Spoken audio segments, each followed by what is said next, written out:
കേരളത്തിലേക്ക് വേനൽ അവധിക്കാല തീവണ്ടികൾ അനുവദിക്കാത്തതിനാൽ യാത്രാ ദുരിതം വർദ്ധിച്ചിരിക്കുകയാണ്. ഈ വർഷം പാലക്കാട് വഴി കേരളത്തിന്റെ ഇരുഭാഗത്തേക്കും പ്രത്യേക തീവണ്ടികൾ അനുവദിച്ചിട്ടില്ല. ഇതാദ്യമായാണ് വേനലവധിക്ക് കേരളത്തിലേക്ക് പാലക്കാട് വഴി പ്രത്യേക തീവണ്ടികൾ അനുവദിക്കാതിരിക്കുന്നത്. തെക്കൻ കേരളത്തിലേക്കുള്ള പല തീവണ്ടികളിലും ചില ദിവസങ്ങളിൽ വെയിറ്റിംഗ് ലിസ്റ്റിൽ പോലും ടിക്കറ്റ് ലഭിക്കാനില്ലാത്ത സ്ഥിതിയാണ്. മംഗളൂരുവിൽ നിന്ന് ചെന്നൈയിലേക്കുള്ള Mangaluru mail, Mangaluru Chennai superfast, Mangaluru Chennai express എന്നീ തീവണ്ടികളിൽ വൻ തിരക്കാണ് നിലവിൽ അനുഭവപ്പെടുന്നത്. കേരളത്തിന്റെ തെക്കൻ ഭാഗത്തു നിന്ന് ചെന്നൈയിലേക്കും വലിയ തിരക്കാണ്. Thiruvananthapuram Chennai mail, Thiruvananthapuram Chennai express, Alappuzha Chennai express തുടങ്ങിയ പ്രതിദിന തീവണ്ടികളിലും ജൂൺ 15 വരെയുള്ള ടിക്കറ്റുകൾ കിട്ടാനില്ല. എഗ്മോറിൽ നിന്ന് കൊല്ലത്തേക്കുള്ള അനന്തപുരി എക്സ്പ്രസ്, എഗ്മോറിൽ നിന്ന് തെങ്കാശി വഴിയുള്ള കൊല്ലം എക്സ്പ്രസ് എന്നീ തീവണ്ടികളിലും യാത്രക്കാരുടെ തിരക്ക് വളരെ അധികമാണ്.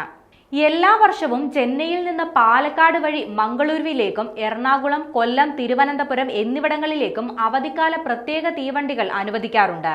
എന്നാൽ ഇത്തവണ അതുണ്ടായില്ല.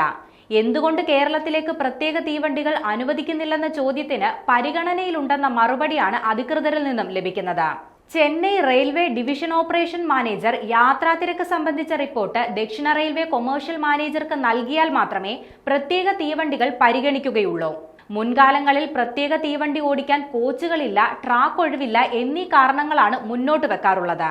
എന്നാൽ ഇപ്പോൾ രാജ്യത്തെ കോച്ച് ഫാക്ടറികളിൽ ഓരോ വർഷവും 7000-ഓളം കോച്ചുകൾ നിർമ്മിക്കുന്നുണ്ട്. അതുപോലെ തന്നെ തീവണ്ടികൾ വേഗത്തിൽ ഓടിക്കാനായി പാളങ്ങളും ബലപ്പെടുത്തിയിട്ടുണ്ട്.